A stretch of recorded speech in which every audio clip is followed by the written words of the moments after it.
Dolly, काय करून आलीस? काय करून आलीस बाथरूम मध्ये? काय केलीस?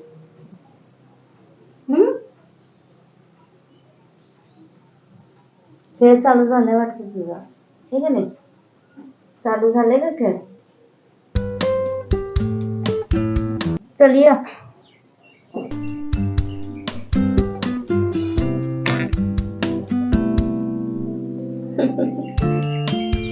बघा, हे डॉली,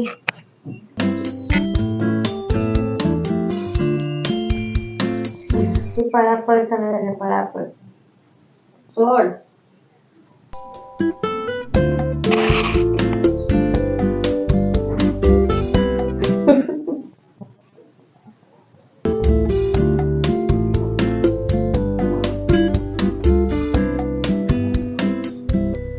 नमस्कार, गुड मॉर्निंग सर.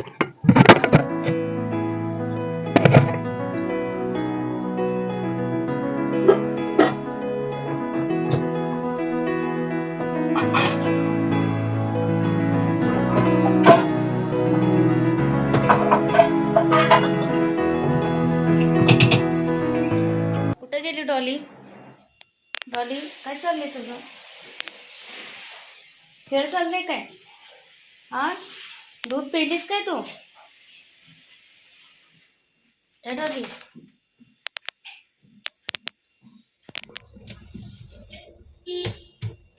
काल सकाळी डाळ तांदूळ भिजत घातलं होतं आणि आप्पे करायसाठी आता पीठ बघा तयार झाले. रात्री मिक्सरला लावून घेतले. डाळ तांदूळ भिजत घातले आणि रात्री मिक्सरला लावून ठेवले. आता पीठ चांगलं फुलले.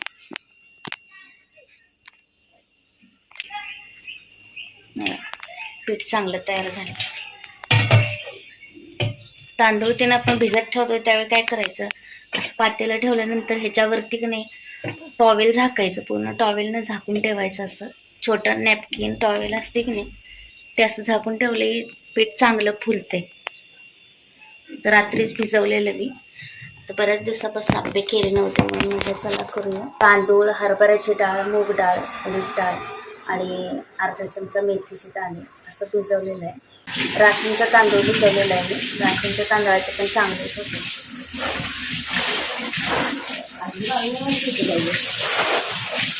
एवढं फरक पडला नाही मला. आता यायला लागले माझे.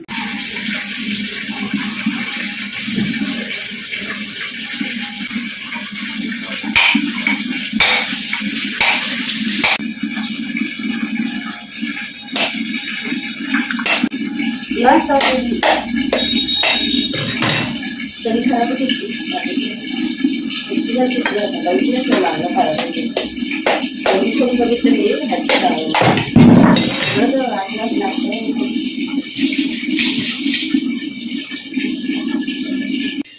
या फ्रीजचं दार लावू दे. या बाहेर या पटकन. चलो आता फ्रीज मधनं इथं मिरच्या वगैरे घ्यायसाठी दार उघडले. डॉली बघा लगेच कशी आली फ्रीज जवळ. लगेच तिथे खेळ चालू आहे. दार लावायचं ये बाजूला म्हणते तरी येत नाही. ए डॉली ये की. डॉली चल या इकडे या. इकडं खेळव, इकडं खेळव पिल्ले, इकडे खेळ. दार लावू दे मला ते. फ्रीज एक जास्त आवडते तिला खेळायला. फ्रीजच्या आजूबाजूनच घुटमळत असत्या. हो, पायाला पकडू नको गा डॉली, लागते की नाही. चला तिचा खेळ काय होतच राहणार आहे डॉलीचं. तिच्या नादात मला उशीर व्हायला नको. आता आप्पे चटणी करणार आहे का नाही त्यामुळं पटकन करायला पाहिजे. परत वेळ होईल. आधी चटणी करून घेते ना. तिचा काय खेळ होतच राहणार आहे. आपल्याला काम आवरायला पाहिजे.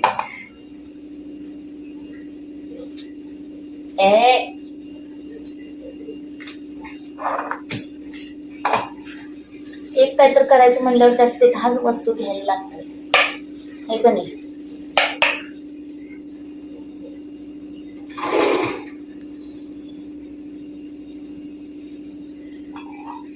तर आता नारळ फोडून घेतलाय खोबरं काढून घेतले.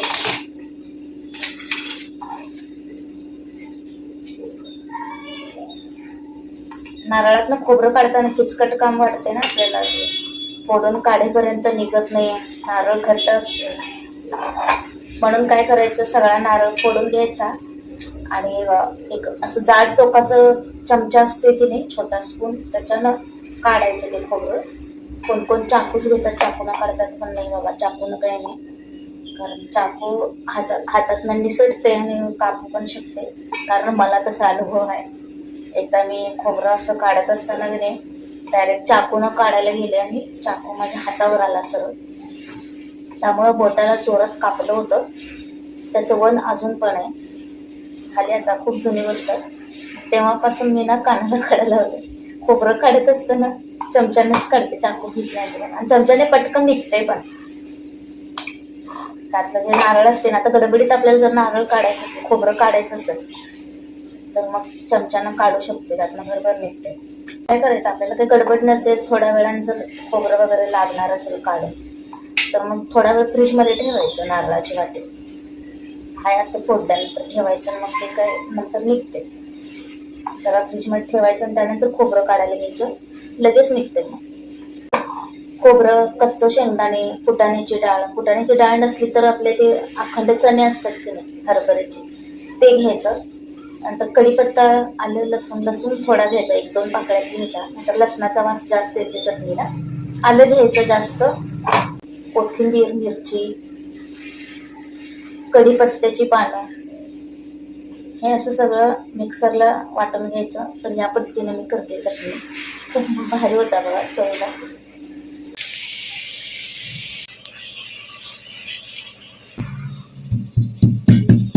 चला, चटणी करण्यासाठी आता सगळी तयारी झालेली आहे. इथं खोबरं, शेंगदाणे, फुटाण्याची डाळ, आलं, लसूण, कोथिंबीर अजून घालायची ह्यामध्ये. कोथिंबीर इथं पाण्यात भिजायला घातलेली आहे.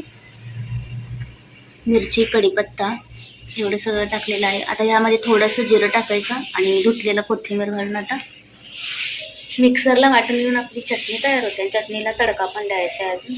चला, आप्याचा तवा तोपर्यंत धुवून ठेवतो. हाय आप्याचा तवा, नॉनस्टिक तवा आहे बरं. काही डीमार्टमधनं घेतलं होतं, तर जुना झालाय, खूप दिवस झाले घेऊन. चटणी करून घेते तोपर्यंत हे धुवून ठेवलेलं आहे, कारण पाणी सुकते घातलं तोपर्यंत.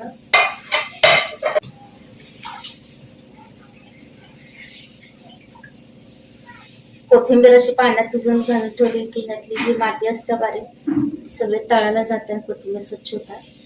हातावर धुवून घेण्यापेक्षा असं पाण्यात टाकली की चांगली स्वच्छ होतं.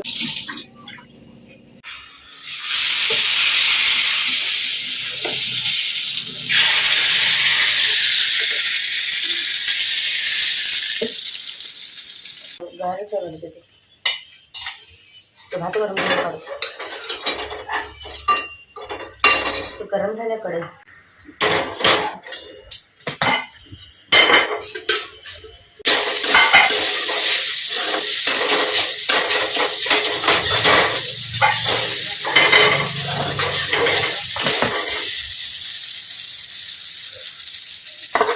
बरोबर कोल्हापूर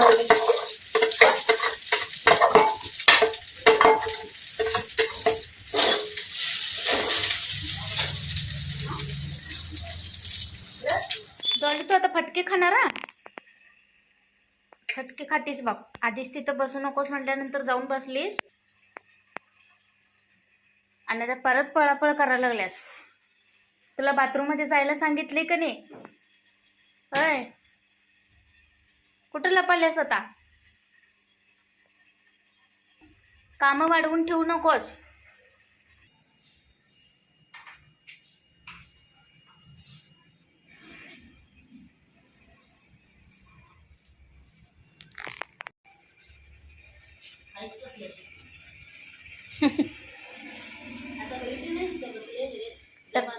त्या कपाटातनं पाठीमागनं गॅप आहे, जागा आहे म्हटल्यानंतर बरं झाले त्याला. ह्या बाजून जाऊन त्या बाजूनं बाहेर पडायला लागले. आणि त्या ट्यूबला पण घाबरं ना, ते ट्यूब पुढं दाखवल्यावर का नाही ट्यूब संग खेळायला लागले. हे डॉलीचं कारनामा. सगळं टेबल पुढं सरकवायला लागला आता. त्या कपाटाच्या मागणं कोपऱ्यातनं खेळ चालू आहे त्याचा. भिंत तर काय सगळीकडनं पडायला लागल्या. सगळी टर्फल निघालेत. काय त्याला टर्फलच म्हणायला पाहिजे.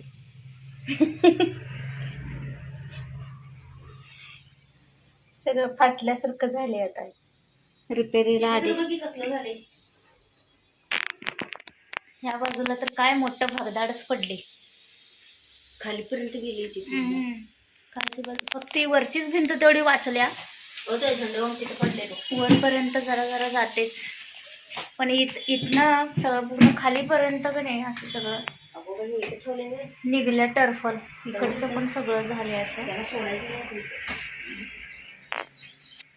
हे सगळ्या भिंतीचं सगळं रिपेअर करायचं, कलर करायचं म्हटलं सगळं खर्च जास्त आहे आता, हे की नाही का? तेवढं खर्चाचं बजेट सगळं हातात आल्यावरच करायला पाहिजे. एवढं सगळं निघले बघा. इथे खालच्या बाजूला तर जास्तच निघले. काय रिपेअरिंग करायचं आता. डबल काम झाले सगळं. बांधत नव्हतं व्यवस्थित जास्त. होय आता ही अशी भिंत झाल्या म्हणजे हे पावसाळ्यातच सुरुवात झाली व्हायला. पावसामुळेच झालेलं आहे. पण आता पुन्हा आता पावसाळा चालू झाल्यावर एकदा पाऊस लागला की पुन्हा जास्त होणार आहे आता परत. आता झाले काय करता येत नाही त्याला रिपेअर केल्याशिवाय. बांधकाम व्यवस्थित करत नाहीत ना माणसं. गडबडीत करून देतात, गडबडीत कलर काम हे ते सगळं. मग असं हे सगळं निघतं. होय पैसे तर पूर्ण घेतात आणि घराचे लाखो रुपये द्यायचे आणि असं हे सगळं निघणार भिंतीचं परत.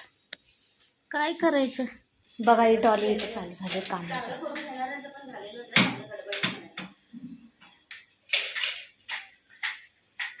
आणि हे सगळं असं व्हायचं म्हणजे कसं अगदीच गडबडीतच सगळं झालेलं आहे. सिच्युएशनच अशी झाली की एका पायावर घर घ्यायला लागणार होतं असं झालं कंडिशन.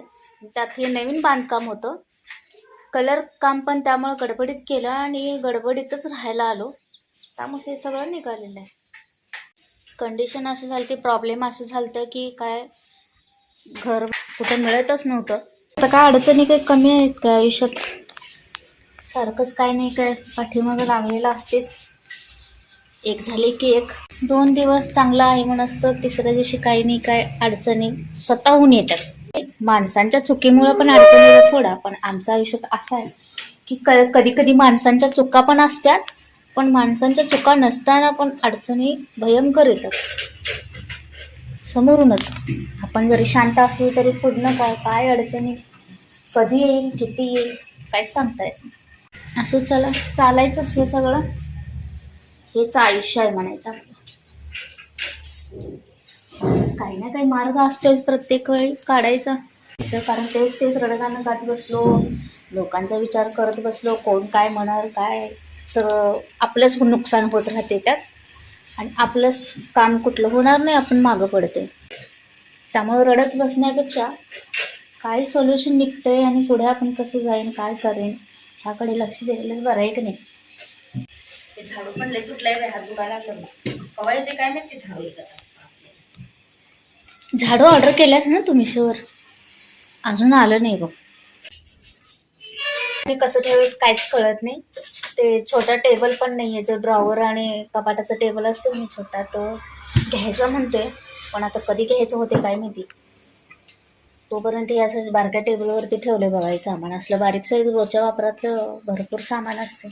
त्यामुळे हेच सामान कुठे ठेवायचं हेच प्रश्न पडते. कसं ठेवायचं कुठं. आतमध्ये पण ठेवून चालत नाही, वरच्यावरच ठेवायला लागते. खोबरेल तेल, पावडर डबा, कंगवा असे काय काय असते रोजच्या वापरातले. नेल कटर, पेना वगैरे सगळं. हे बघा आता इथं झाडू मारायला लागल्या. बघा ही बघा हिचा खेळ. सगळा कचरा करून ठेवले नाही सगळीकडं.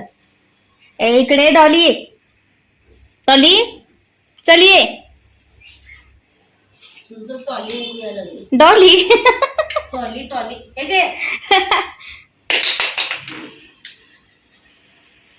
बघितलं. तिथे बसूनच बघितलंय. आलो इकडं. इकडं वारं सुटले, बाहेर जाऊ नको तिकडं. ये म्हणे वाऱ्यानं बरोबर का उडून जाशील. या माग काय वळून बघायलास आणि वारं आहे तिकडं.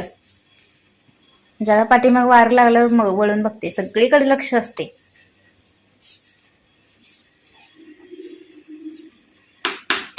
मारू मारू चल माग माग चल. भीती राहिली नाही बघ तुला. व आता हळूहळू भीती कमी व्हायला त्याची. आधी घाबरायचं का नाही, आता घाबर ना ते. चल तिकडं तिकडं चल.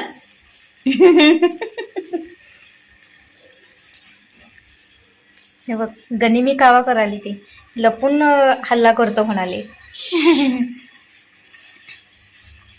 चला मग डॉली बाय कर सगळ्यांना. Bye bye bye bye.